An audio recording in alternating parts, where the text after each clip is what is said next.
children. So welcome again to your class, that is English Literature's poem The Tree in Season.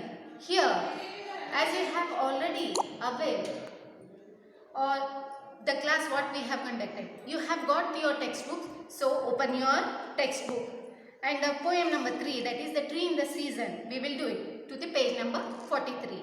So before starting our poem, let's move to the intro of the poet. So the poet is Robert Fisher. Robert Fisher born on 21st September 1922 and died on 19th September 2008. He was a well-known American playwright. He was even a television film scriptwriter. He has composed most of the playwright scripts and the famous one of the most notable work is That Night in the Rusty Elms. Okay children, and the poem what we are going through is based on nature and the poem name is The Tree in Season.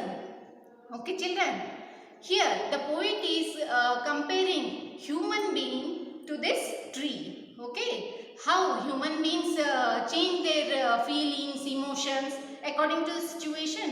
In the same way, the poet has compared the tree to the seasons. Okay children, so let's move to the poem. So firstly, the poem is based on spring season.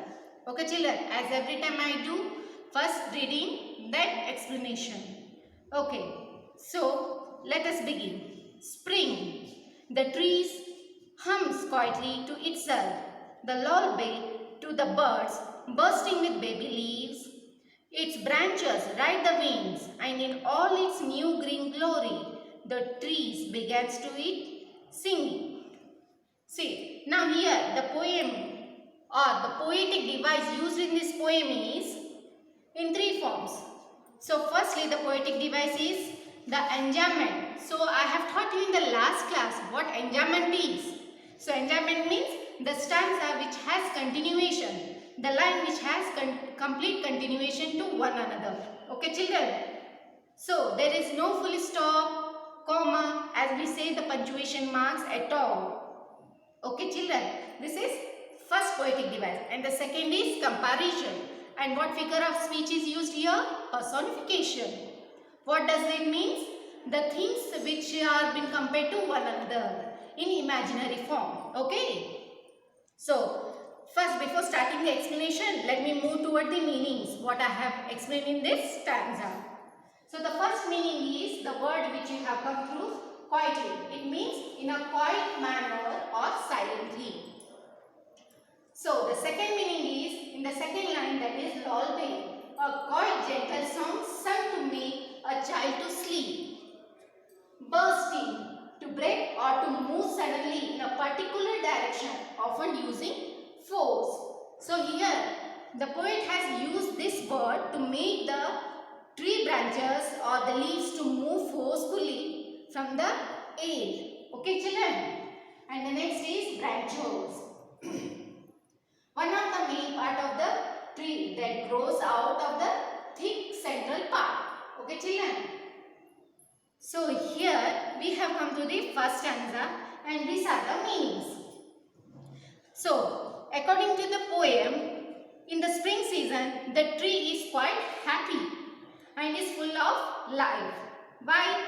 It seems that tree is humming and singing a song, means through the pressure of air, it is completely full of greenery. The tree branches are covered with thickness of leaves.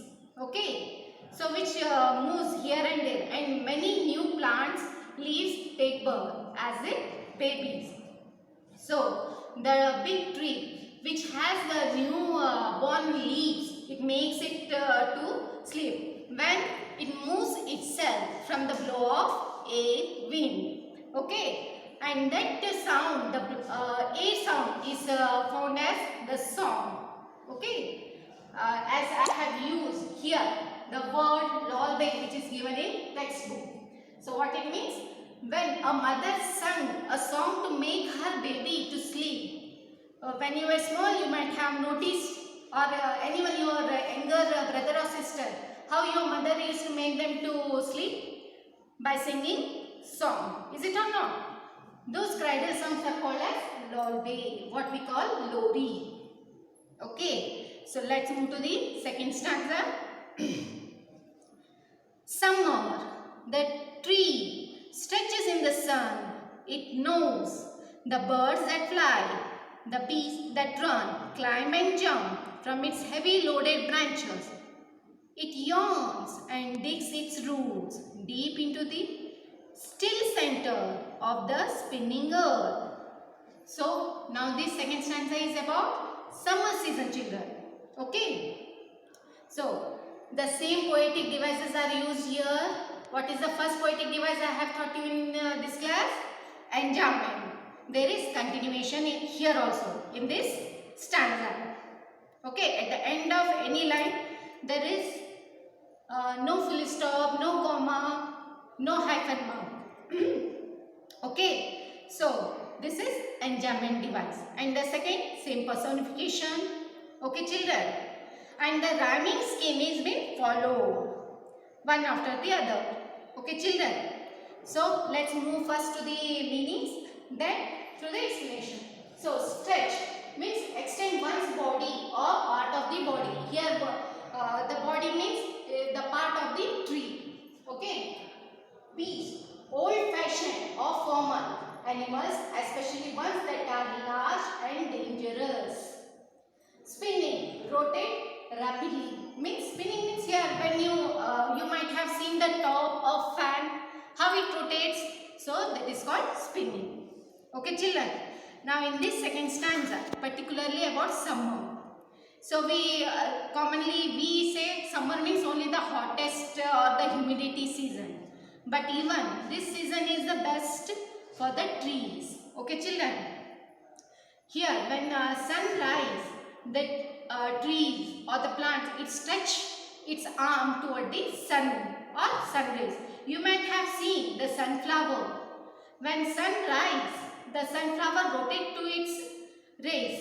Where the sun rises? Toward the east side. So how the sunflower will be? It rotates its face toward the sun.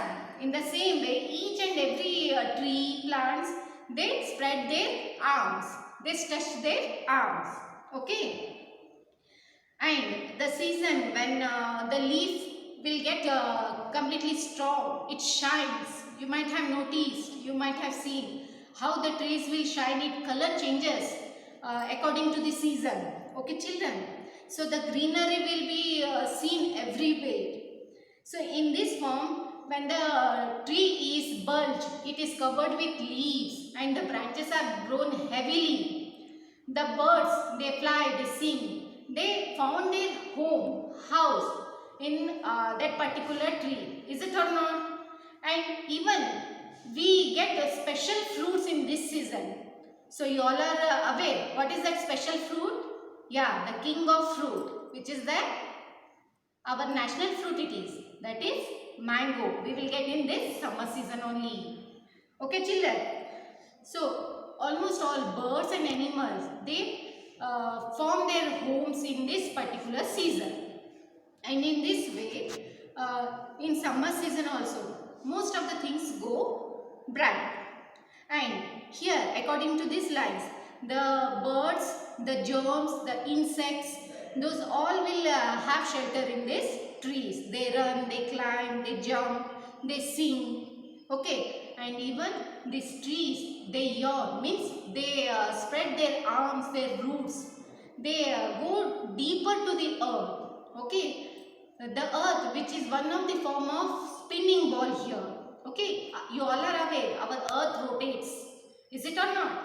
In that form also, even earth, while it is rotating, it spread its root deeper. It makes itself strong. Okay, children. So here we